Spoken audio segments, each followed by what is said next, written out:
Hello everybody, welcome back to Cinema Savvy. It is myself, George, bringing you a brand new review, and today I'm going to be talking The Zone of Interest, which releases in UK cinemas February the 9th, and try my best to give my thoughts on this new film. Of course, we've been very lucky that it screened early at Cineworld this week. I've had the chance to watch it. It's a film I didn't see at the London Film Festival last year. Of course, it was at Cannes, and it's been nominated for a whole load of BAFTAs with Oscar nominations expected for it also this Tuesday. So it's a film that's been high up on the watch list. And before I try and get into this review, I'm going to ask people to comment their thoughts if they've seen this film.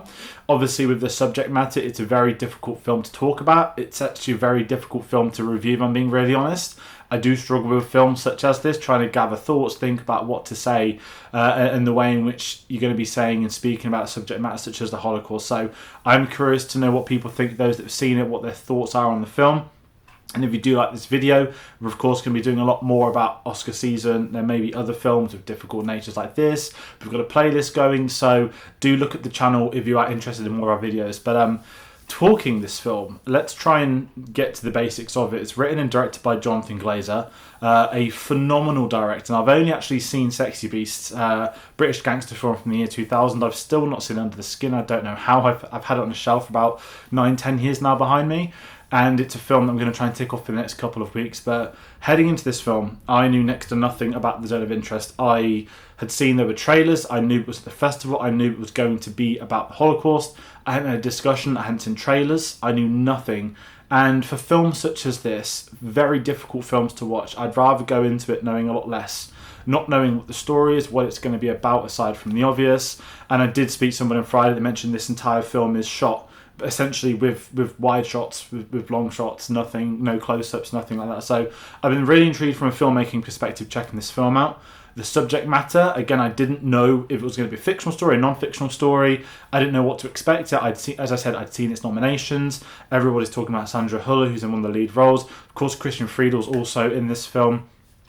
And I'm trying to summarise how to talk this film, because obviously it's a Holocaust film. For those that aren't aware of the story, we're essentially following the family of one of the commanders of Auschwitz. Without ever visiting the death camp, we are instead sat essentially with his family, following his family during the Second World War, during obviously the death camp. So that's the story. It's really tough to not think about, but to try and engage, like, oh, it's this. I'm not going to go into specific plot points. A lot of this film comes down to the craft if I'm talking about what I enjoyed about it. And I'll say this straight away, I don't mind saying this in reviews. I've never come out of the Holocaust film saying, yeah, I absolutely loved that. It's one of the most impossible things to ever speak of. We did a Schindler's List discussion on the Spielberg retrospective. That's one of the trickiest reviews I've ever done on the channel. And looking at this, trying to talk about this, is very difficult. I've mentioned on a lot of the videos when I'm younger that I was really enjoyed history at school, that we did the 20th century. We have another review coming out later this week for another historical series. I'll talk about that at the end. But I didn't know what to expect from this, because you can have films such as Schindler's List, films like The Pianist, then you can also have films such as The Boy in Striped Pyjamas, which has not aged very well at all, still informative. And actually, I'll chuck in with The Zone of Interest. This is rated 12 here in the UK. I actually am really on board of that rating. I think it's a film they should show in schools as the years go by. It's German language. There's nothing wrong with kids. They do languages at school. It's compulsory. So I was actually coming out of this film from a historical perspective curious about what did it talk about, what is essentially fictional, what's non-fictional. Have they took the real people and done different things with them? And they haven't really. We are essentially just following this family. And it's where it gets tricky to talk about. I can talk about the performances. And Sandra Huller steals this film. And I've not seen Anatomy before yet. And I expect it to be nominated for this and for that. People are talking about it everywhere. They both got nominated at the BAFTA. Christian Friedel in this film, I thought, it's very good. Again, it's really tough praising performances of people playing Nazis, like in this level of thing. And I'll say this too, sort of putting my thoughts out loud. Because this film, there's no close-ups really. The performances are very different watching them, and it's more akin to theatre, where you're a fixed position as the audience member and you are watching the performers on the stage. The stage for this is the house which I've read into, which was replicated as well as it could have ever been. So Jonathan Glazer has approached this with that historical accuracy that he's looking for, that he's been trying to rebuild this house that is next door to a death camp for this film, and to tell the story of this family, spending moments with them, with the kids, with the adults, them in the day job, I guess you could call it to a horrible point, or the stay-at-home wife. It's a really interesting watch, and this is where I struggle with the review section. I can talk about this from a technical standpoint and say it's a marvel. The cinematography is flawless. The production design, I absolutely love. It's almost impeccable. The fact they can put a camera anywhere in the house, in a really weird way, it reminded me of Big Brother, if anyone in the UK watched that growing up, where it's like you've got the house, you've got the garden, and there were just cameras planted, and you spend your time with them. I haven't been able to find the reasoning of the choice of those cameras. It's not like a make or break for me at all. I spoke about Poor Things and the fisheye lenses, that I struggle with that, but with this I thought it was a really unique standpoint for them to try and at least take on a film such as this with this approach, that it's not going to be following them around. There's no exaggerated close-ups or like over the shoulder tracking them around type thing. The camera work is flawless, but it's still tricky trying to get those thoughts out, because I do think this is an outstanding film, and I rightfully think it should be nominated for all the awards we've seen it nominated for. I think from a technical standpoint it's one of the best films I've seen in a very long time. But I struggle to be on board with this film. And maybe someone's going to comment out I've misinterpreted the film, which I don't think I have. I know it's based off a book. I've obviously not read the book. The book was, I think, published in 2014, and Jonathan Glazer was already trying to make this beforehand. And where I struggle with a film such as this is when we're consciously spending time with the commandants of the death camps. It's really, I mean, you're not going to align with them, obviously, but I struggle to even care for any character, and maybe that's the purpose, but we're essentially looking into this evil, not just evil regime, it's an understatement, it's a genocide that was being committed at the time. And this is where the technical standpoints come into this film, that whilst we're with the family, you might hear the odd gunshot go off, or you could hear the trains coming and going with this visual imagery of the smoke coming. This signifies the sounds of people screaming at certain points. It's incredibly uncomfortable to watch, and it should be. This is a film that doesn't spend any time in Auschwitz, whilst it is set, of course, in the 40s from the storytelling perspective.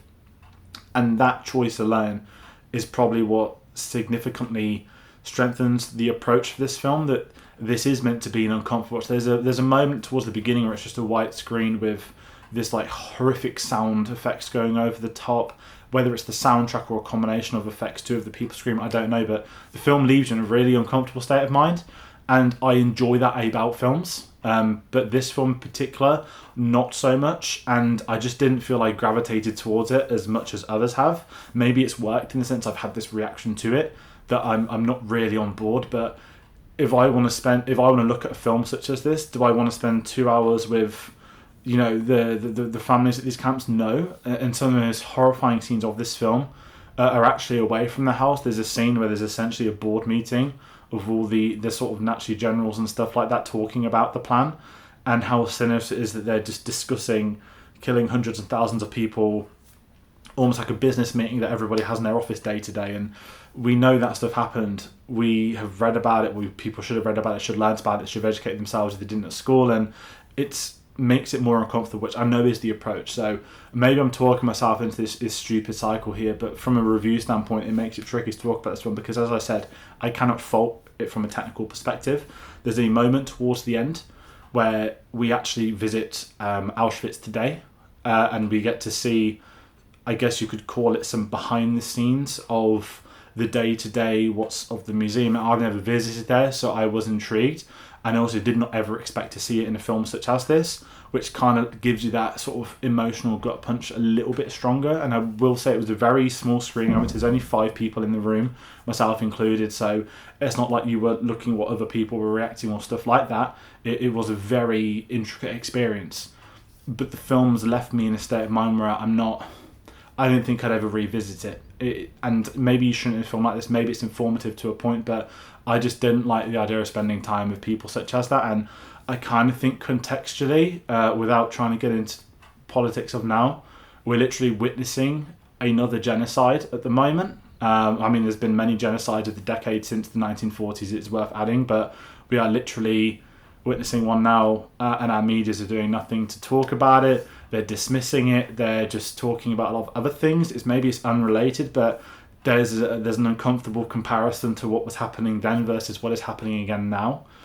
And I think that combined with this film makes it a little bit trickier to talk about, to think about, because whilst we are being shown the horrors of what did happen in the 1940s, that we should continue to learn more about to avoid in the future, at the same time it's not being avoided in the future, and in fact people are putting a sort of looking oversight on what's happening today. So that's why I'm also in this weird spell of this film, that I don't think the timing has helped it, me wanting to watch it, me wanting to talk about it. It is one of the big heavyweights for award season, and as I said, the direction and the craft I cannot fault. It is an incredible piece of filmmaking. It's just not the type of film I want to watch, that I want to see. And if I'm being really honest, and maybe this is where it tail lifts this review, the implied horrors and violence, for somebody who I think, such as myself, with a film like this, if I've seen real life documentaries on things like this, if I've seen other films do stuff like this, implied horrors don't have that effect on me that maybe it will do. But there is a shot in this film that's probably one of the most chilling images I've ever seen in a film. For those that have seen it, it's the smoking by the swimming pool moment. Very chilling indeed. And it's interesting to see the perspective of what happened to family members, or what was happening at the time. But at the same time as that, I just couldn't alleviate myself towards this film. It's not something I'd ever tell someone or recommend to somebody, aside from the blatant obvious of, yes, watch it for award season. It just didn't have the effect on me it has for other people. And whether I'm in a minority on that, I really don't know. I've not read many of the people's reviews on it. Obviously, we know it's been nominated for a lot across the board, and I do think it's superb filmmaking. I just think it's not the kind of film for me, especially at the present, and a few other things happening, as I said. So it's a weird way to round out this review. It's a weird way to talk about this review. They're never easy doing reviews such as this, especially with the subject matter, but it is one of the big Oscar heavyweight films. And as I said, if you want to watch it on the basis that it's going to be nominated for all these awards, it could be nominated for all the Oscars on Tuesday, it's got a very strong presence at the BAFTA, then that's the best way to go. But I saw there's an IMAX release for this, which really caught me off guard, and I'm just sort of there like, no, like, imagine watching this in BF IMAX. That's odd. It doesn't scream IMAX. A subject matter like this doesn't scream IMAX. I know it's about the enhanced cinema experience, but yeah, not for this type of film. Fair play to those that are going to watch it there, but I don't know what you can gain watching this anywhere else than just a normal screen, if I'm being really honest. But that's going to be my segue out of reviewing this film. It's weird to an outro, it's weird to talk about it. As I mentioned, the performances, the craft, I can't fault, a beautiful soundtrack, but not for me, no. And that's going to end this review really awkwardly. But history-wise, I mentioned there's another video, Masters of the Air review. I'm going to be doing a double recording, so that's going to drop this Wednesday at 2 p.m. GMT. That's what, 9 a.m. 9 a.m. Eastern Time, 6 a.m. PT. By the time I cook, if you're over in the States, it will be on the channel. So if you're curious about that, we've seen the whole series, and there'll be a review on that. So that's Masters of the Air. There's a lot of other things happening. I mentioned award season. We'll be talking about the Oscars on Tuesday. There's so many different things happening over the coming months. The best place to find us to find out about videos is linktree.com/cinemasavvy. It's got links to our Facebook, Twitter, Letterboxd, and Instagram. But aside from that, that's going to do it for this one. Thank you all for watching. I hope this has made some sense. If it doesn't, comment. I'll try and see if I can address those thoughts easier in writing if people are curious. But that is going to do it for this one. So take care, and we'll see you on the next one.